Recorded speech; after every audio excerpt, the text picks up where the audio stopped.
بالله من الشيطان الرجيم بسم الله الرحمن الرحيم واتل عليهم نبأ إبراهيم إذ قال لأبيه وقومه ما تعبدون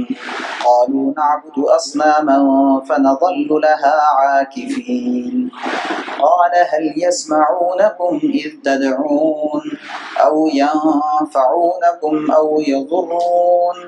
قالوا بل وجدنا آباءنا كذلك يفعلون قال أفرأيتم ما كنتم تعبدون أنتم وآباؤكم الأقدمون فإنهم عدو لي إلا رب العالمين الذي خلقني فهو يهدين والذي هو يطعمني ويسقين وإذا مرضت فهو يشفين والذي يميتني ثم يحيين والذي أطمع أن يغفر لي خطيئتي يوم الدين رب هب لي حكما وألحقني بالصالحين واجعل لي لسان صدق في الآخرين واجعلني من ورثة جنة النعيم واغفر لأبي إنه كان من الضالين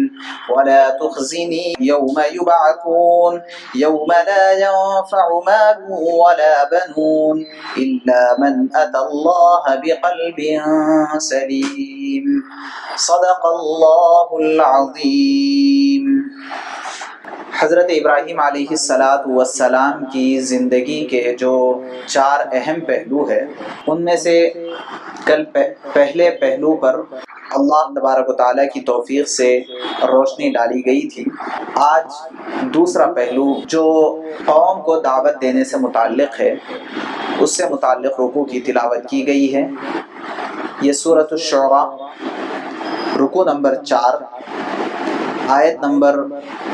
66 سے آیت نمبر 67 سے 89 تک کی تلاوت کی گئی ہے۔ ان آیات میں اللہ تبارک و تعالیٰ نے حضرت ابراہیم علیہ السلام کے دعوت سے متعلق ان امور کو بیان کیا ہے جو ہم سب کے لیے اور قیامت تک آنے والے لوگوں کے لیے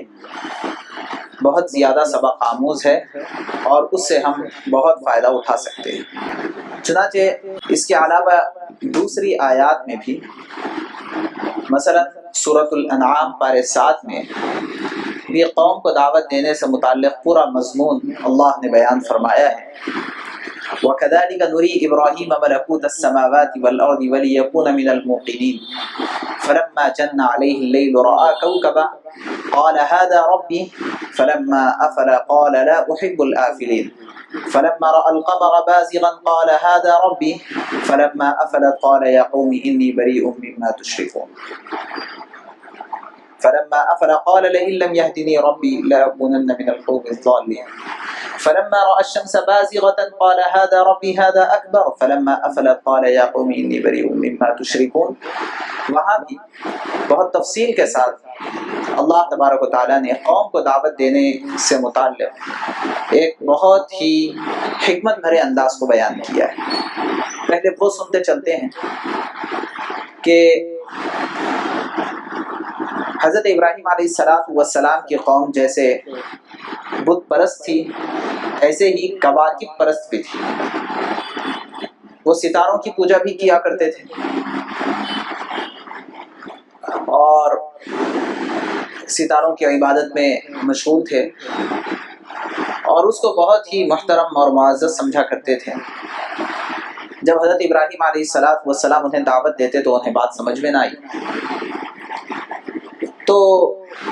سمجھانے کے لیے حضرت ابراہیم علیہ السلام نے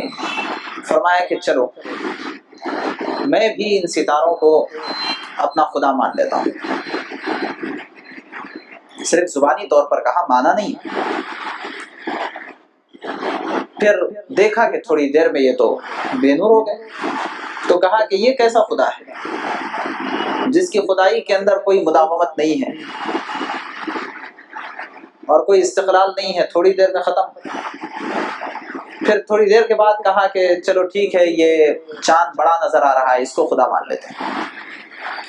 جب چاند بھی بے نور ہو گیا تو کہا کہ یہ بھی خدا نہیں ہو سکتا، اگر میرا رب مجھے صحیح راستہ نہیں دکھائے گا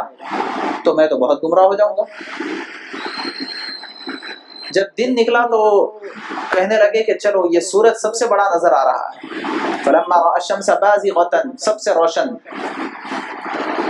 چلو اس کو خدا مان لیتے ہیں۔ رات ہوتے ہوتے یہ سورج بھی ڈوب گیا، بے نور ہو گیا،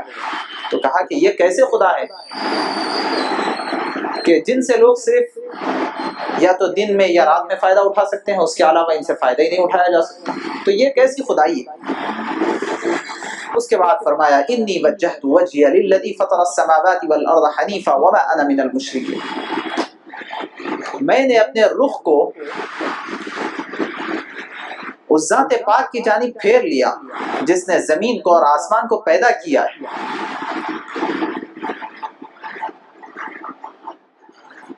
اور میں بالکل اس سلسلے میں یکسو ہوں، مجھے ڈاؤٹ اور تردد بھی نہیں ہے کہ پتہ نہیں کون خدا ہے کون نہیں ہے، یہ تردد بھی نہیں ہے مجھے۔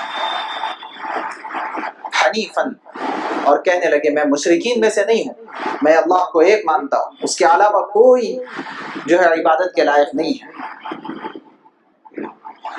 یہاں حضرت ابراہیم علیہ السلام نے اپنے سلسلے میں کہا قوم کے سامنے کہ دیکھو بھائی یہ سب مجھے سمجھ میں نہیں آ رہا ہے، اس وجہ سے میں تو اپنا رخ اللہ کی جانب پھیر لیا۔ یعنی ہوا کیا، ان کے دل میں اللہ کے علاوہ دوسرے معبودوں کی جانب سے ایک ڈاؤٹ ان کے دل میں ڈال دیا، ایک تردد کا ایک بیج ان کے ذہنوں کے اندر بو دیا، اور اس کے بعد اپنے سلسلے میں فیصلہ کر لیا کہ میں تو اللہ کی بات مانوں گا، کسی اور کو نہیں مانوں گا۔ قوم کو دعوت دینے کا ایک انداز وہ تھا جس میں حضرت ابراہیم علیہ السلام نے وہی بات کے عقلی طور پر قوم کو سمجھایا کہ دیکھو تم جن چیزوں کو اپنا معبود بنا رہے ہو وہ معبود بننے کے قابل ہے کہ نہیں ہے، قوم کو سمجھایا۔ ایسے ہی اس رکوع کے اندر بھی حضرت ابراہیم علیہ السلام نے ایسے ہی قوم کو سمجھایا۔ اللہ نے رسول اللہ صلی اللہ علیہ وسلم کو حکم دے کر کے کہا وَاتْلُ عَلَيْهِمْ نَبَأَ إِبْرَاهِيمَ، اے نبی جی آپ ان لوگوں کے سامنے حضرت ابراہیم علیہ السلام کے واقعے کو بیان کیجئے۔ اذ قال لأبيه وقومه ما تعبدون،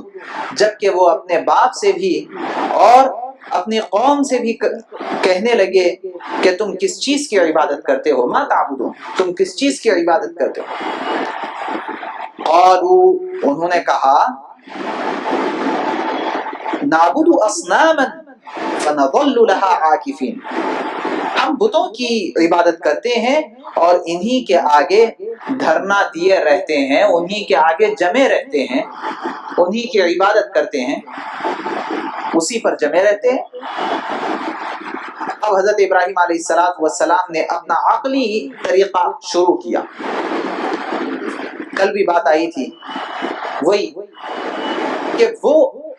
جواب دینے کے موقف میں ہی نہ رہے اور ڈاؤٹ ان کے دل میں پیدا ہو جائے، کہنے لگے هل يسمعونکم، کیا وہ تمہاری بات سنتے ہیں جب تم انہیں پکارتے ہو، اذ تدعون،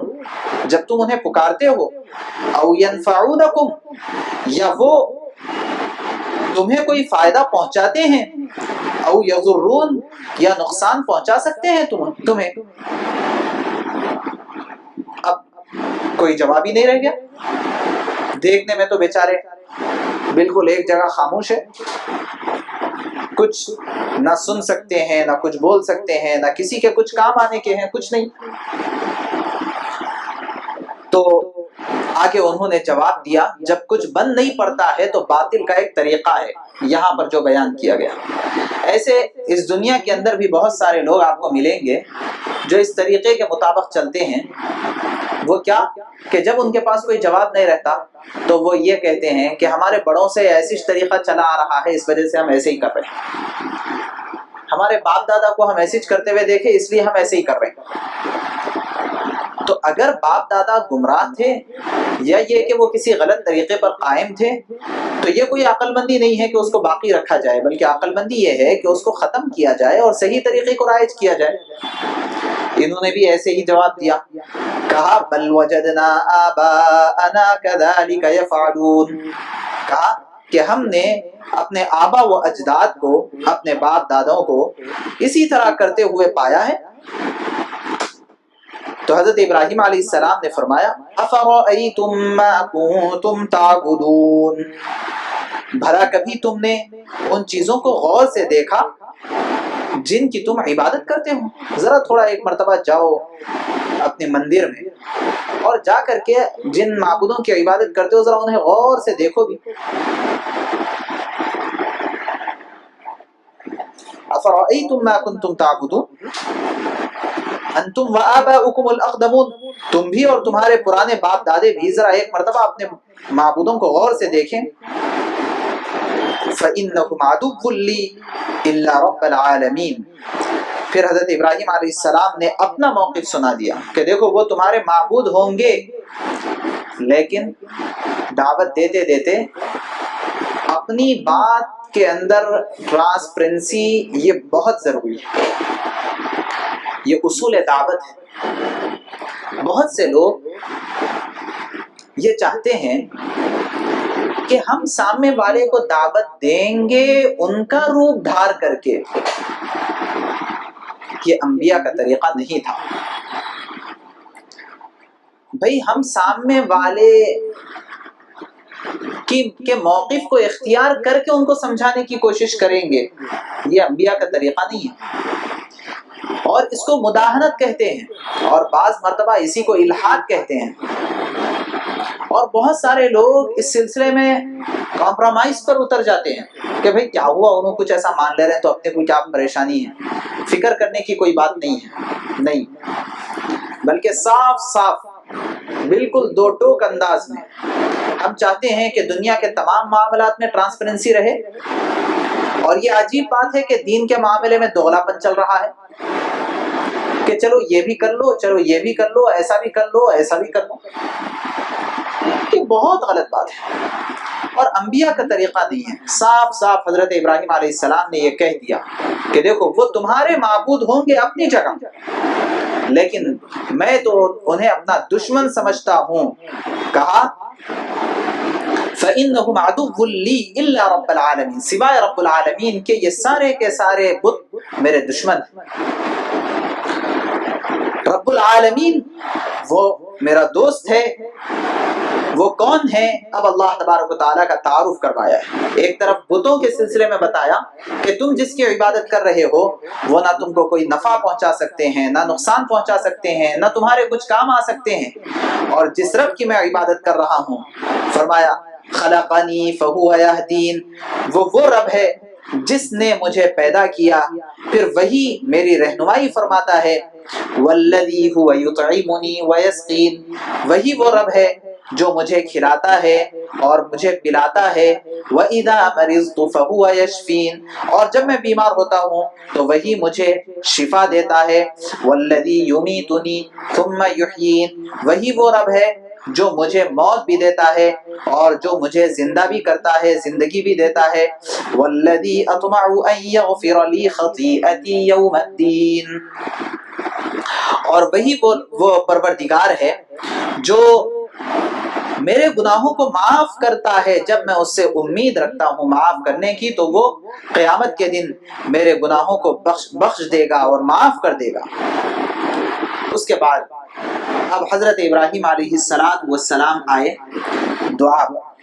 دیکھیے اصول یاد رکھیے کہ اللہ تبارک و تعالیٰ کے پاس قبولیت کے بعض مواقع ایسے ہیں کہ اللہ ان مواقع پر دعاؤں کو رد نہیں کرتے، یہ قبولیت کے مواقع ہیں۔ وہ بہت سارے مواقع پر دعائیں قبول ہوتی ہیں، ان میں سے ایک بہت اہم ترین موقع دعوت کا موقع ہے۔ جب آپ کسی کو دعوت دے رہے ہوں، اللہ تبارک و تعالیٰ کی جانب اسے بلا رہے ہوں اور اس کو دین اور اسلام سمجھا رہے ہوں اور وہ آپ کی بات ماننے سے انکار کر رہا ہو، آپ اس کو سمجھانے کی کوشش میں لگے ہوئے ہو اور وہ انکار کرنے کے در پہ ہے، آپ کے خلاف حجت کر رہا ہے، آپ سے جھگڑا کر رہا ہے اور آپ کے ساتھ بدتمیزی پر اتر آیا ہے، اور آپ نبوت کی دعوت دینے کی وجہ سے، یعنی علم نبوت کی دعوت دینے کی وجہ سے اور اسلام کی دعوت دینے کی وجہ سے اسلام اور ایمانی اخلاق کے ساتھ آپ اس کی پوری بدتمیزیوں کو برداشت کر رہے ہوں اور پورے اخلاق کے ساتھ آپ اس سے پیش آ رہے ہوں، یہ جو جذبات کی قربانی ہے، یہ قربانی کا وقت وہ وقت ہوتا ہے جب کہ اللہ دعاؤں کو قبول فرماتا ہے۔ چنانچہ کل کے واقعے کے اندر بھی حضرت ابراہیم علیہ السلام جب اپنے والد سے گفتگو کر کے انہیں سمجھا کر کے جب انہیں اس بات کا اندازہ ہو گیا کہ اب یہ مجھے گھر سے نکلنے پر مجبور کر ہی دیں گے، کیوں نہ ان کے نکالنے اور بڑھانے سے پہلے میں خود گھر سے عزت کے ساتھ نکل جاؤں، اور کہا وَأَعْتَزِلُكُمْ وَمَا تَدْعُونَ مِن دُونِ اللَّهِ، میں تم کو بھی چھوڑ کر کے اور تمہارے معبودوں کو بھی چھوڑ کر کے جا رہا ہوں۔ تو اس وقت کہا وَأَدْعُو رَبِّي عَسَىٰ أَلَّا أَكُونَ بِدُعَاءِ رَبِّي شَقِيًّا، اور میں پکارتا ہوں اور آواز دیتا ہوں اپنے اس پروردگار کو کہ امید ہے بلکہ یقین ہے کہ میرا پروردگار میری دعاؤں کو رد نہیں کرے گا۔ اور آگئی مفسرین نے کہا کہ اس وقت انہوں نے اولاد کی دعا کی تھی، آگے ہی اللہ تبارک و تعالیٰ نے اولاد کی خوشخبری دے دی۔ تو ایسے ہی یہاں بھی جب یہ موقع کافی قربانی کا ہوا تو حضرت ابراہیم علیہ السلام نے فوری دعا فرمائی رب هب لی حکما والحقنی بالصالحین، کہ حضرت ابراہیم علیہ السلام نے دعا فرمائی میرے پروردگار مجھے حکمت عطا فرما اور مجھے نیک لوگوں میں شامل فرما۔ پتہ چلا کہ وقت کا نبی بھی کیوں نہ ہو اس کو بھی نیک لوگوں میں شامل ہونے کی دعائیں مانگنی چاہیے، یہ اس کی بھی اپنی ضرورت ہے۔ یہاں صرف نیک بنا دے یہ حضرت ابراہیم علیہ السلام نے نہیں کہا، بلکہ یہ فرمایا کہ نیک لوگوں میں شامل فرما۔ پتہ چلا کہ نیک لوگوں کے ساتھ اٹھنا بیٹھنا، ان کی باتیں سننا، ان کی صحبت اختیار کرنا، یہ اللہ تبارک و تعالیٰ کو مقصود ہے اور یہ انبیاء علیہ السلام کی دعائیں ہیں۔ لہٰذا اس سے یہ بات صاف سمجھ میں آتی ہے کہ اگر کوئی شخص اپنے آپ کے سلسلے میں یہ خیال کر رہا ہو کہ میں بہت ساری کتابیں پڑھ لیا ہوں، مجھے جو ہے دین کی اور جو ہے علم کے احادیث کی بہت ساری نالج مجھے مل گئی ہے، اب مجھے کسی سے پوچھنے کی کوئی ضرورت نہیں، کسی کے ساتھ رہنے کی کوئی ضرورت نہیں، اپنے آپ کو سب سے مستغنی سمجھ کر کے وہ بس یہ کہہ رہا ہو کہ میں اپنے طور پر جو سمجھ میں آیا کرتا رہوں گا، تو یہ کوئی ہدایت نہیں ہے، سراسر یہ گمراہی ہے۔ کیونکہ انبیاء علیہ السلام بھی یہ دعا نہیں کر رہے کہ اے اللہ مجھے صالح بنا دے، بلکہ یہ دعا کر رہے ہیں کہ صالحین میں مجھے شامل فرما دے، کیونکہ اللہ جس کو نیک لوگوں میں شامل فرما دیتے ہیں وہ بھی نیک ہو جاتا ہے۔ تو فرمایا اے پروردگار مجھے حکمت عطا فرما اور نیک لوگوں میں شامل فرما۔ اور دوسری دعا فرمائی وَاجْعَلْ لِي لِسَانَ صِدْقٍ فِي الْآخِرِينَ، اور آنے والی نسلوں میں میرے لیے وہ زبانیں پیدا فرما دے جو میری سچائی کی گواہی دیں۔ آنے والی نسلوں میں ایسے لوگ پیدا فرما دیجئے جو میری سچائی کی گواہی دیں۔ اب یہ لوگ موجودہ لوگ مجھے مانے نہ مانے، لیکن بعد تک میرا تذکرہ باقی رکھیے اور میری دعوت کی حقانیت لوگوں کو آپ سمجھا دیجئے۔ وَجَعَلْنِي مِن وَرَثَةِ جَنَّةِ النَّعِيمِ، تیسری دعا فرمائی اور مجھے ان لوگوں میں سے بنا دیجئے جو نعمتوں والی جنت کے وارث ہوں گے۔ یہاں بھی صرف اپنے لیے نہیں بلکہ جن کو آپ جنت کی نعمتوں کا وارث بنا رہے ہیں ان کے ساتھ مجھے شامل فرما دیجئے۔ وَاغْفِرْ لِأَبِي إِنَّهُ كَانَ مِنَ الضَّالِّينَ، اور میرے باپ کی مغفرت فرما، یعنی مفسرین نے یہاں لکھا ہے کہ میرے باپ کو ہدایت دے کر ان کی مغفرت فرما دیجئے۔ یقیناً وہ گمراہ لوگوں میں سے ہے۔ وَلَا تُخْزِنِي يَوْمَ يُبْعَثُونَ، اور اس دن مجھے رسوا نہ کرنا جس دن لوگوں کو دوبارہ زندہ کیا جائے گا۔ يَوْمَ لَا يَنْفَعُ مَالٌ وَلَا بَنُونَ، جس دن نہ کسی کا کوئی مال کام آئے گا اور نہ ہی ان کی اولاد کام آئے گی، إِلَّا مَنْ أَتَى اللَّهَ بِقَلْبٍ سَلِيمٍ، سوائے اس شخص کے جو اللہ تبارک و تعالیٰ کے پاس قلب سلیم کو لے آئے، اس کے علاوہ کوئی چیز کام آنے والی نہیں ہے، اس وجہ سے مجھے وہ قلب سلیم عطا فرما۔ یہ دعا حضرت ابراہیم علیہ السلام نے اس وقت فرمائی جب کہ آپ کی دعا کی قبولیت کا وقت تھا اور دعوت کا وقت تھا۔ یہ دعوت کے حالات کے درمیان دعا فرمائی اور اللہ تبارک و تعالیٰ نے آپ کی دعا کو قبول بھی فرمایا۔ اللہ سے دعا ہے کہ اللہ ہمیں توفیق عمل نصیب فرمائے اور ایسی دعوت جیسی دعوت حضرت محمد الرسول اللہ صلی اللہ علیہ وسلم کی تھی اور آپ کی جو دعوت کے سلسلے میں تڑپ تھی، وہ تڑپ اللہ تبارک و تعالی ہمیں بھی عطا فرمائے۔